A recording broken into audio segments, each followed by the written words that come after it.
For today's video mga lods, tignan natin tong pagmarkot ng papaya mga lods.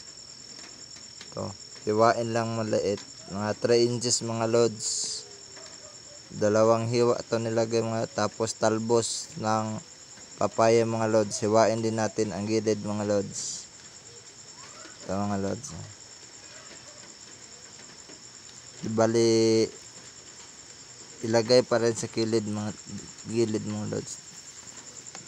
Dalawa itong nilagay mga lods, tapos lagyan ng scotch tape mga lods.